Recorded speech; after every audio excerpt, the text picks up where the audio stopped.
This footage was recently digitized, wasn't it? Yeah, so it's not really been seen for some time. It's another one of these amazing things. Look at this beautiful colour footage. What fascinates me about this subject area we're in, and you'll all realise this, is constantly more information comes to light on things.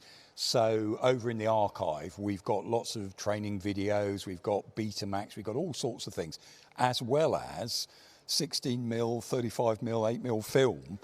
And some of that may have been looked at some time ago, but with this particular lot, the archivist, Stuart Wheeler at the time, he picked a selection, went over to Bewley where they've got the facilities for actually copying this material, and looking at this one, it's come back, it's got some other wonderful bits and pieces on it, but here we're seeing FV4005 in its, what we call like its second stage here, or stage 2 version, with the turret. Whether that's a turret, there was 2 of these, whether that's a turret that actually is here at the museum today, we're not 100% certain.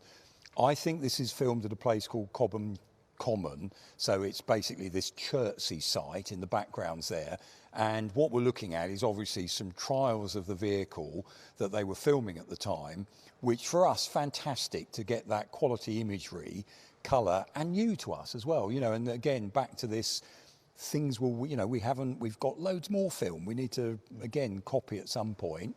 We're being able to use it on YouTube, everything else. What they're doing there is you're seeing, because the gun's so big, 183mm, based on this 7.2-inch artillery piece, it is so big to put on a tank, you're going to need a ground anchor, and you can see how it's doing there. They're backing into the ground so that when that gun fires forward, you've got as much of an anchor as possible for this huge, great gun. They're loading shells here. Actually, they're stowing the vehicle. So these are going through the back door of that whopping great big turret. Relatively thin, 14mm armour plate on the turret, so it'll stop a bullet, not much else. But you can see that's one of what's called a HESH round, high explosive, squash head. The aim being that it will hit a target, pancake on it, and the sheer blast will send a shockwave all the way through. And here's the propellant in a brass case, 2-part ammunition, and again you need 2 loaders. This stuff is so heavy, they're just actually getting it about 12, sometimes 15 rounds put in that, stowed in the vehicle there. And what, again, one of the things that comes across here, they're filming all this to show how this could be being operated, how it could be being used. All the time when we're looking at this vehicle, you've got to kind of remember this is not a prototype, it's a test bed. They're testing out that gun.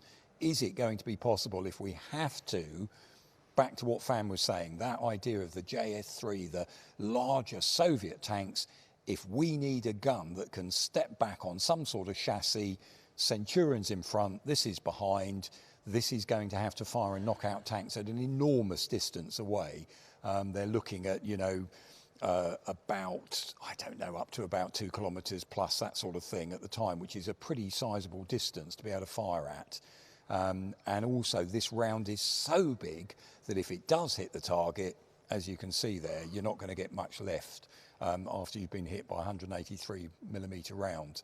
So that idea, and they're firing at an old early Centurion there, you just see when the impact and what's left afterwards. And that idea about what the threat is out there, that's why they were experimenting with this whopping great gun.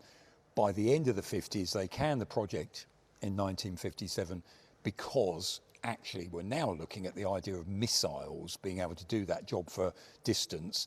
And a little bit later on, of course, we get this famous gun, the L7 105mm, that, to be honest, can almost do what most of this other earlier types of gun can do with new types of natures of ammunition. So, you know, great that we've got it. And I always emphasise as well, Fam said it as well, when I first came here, the turret was in our play area. Yeah, I remember. You remember, surrounded by a bit of muddy water and everything. You know, you were told what it was important that way. We had a trustee, Richard Agorkovitz, who was trying to emphasise to us all the time here, you know, you've got the biggest gun ever that was tested on a tank in a direct fire role. It's, I would honestly say as well, it's only because of the interest of the games players that has led us with the opportunities to be able to do more about it. You know, I went to a visit to a place called Fort Helsted. They got the Centurion hull sitting there,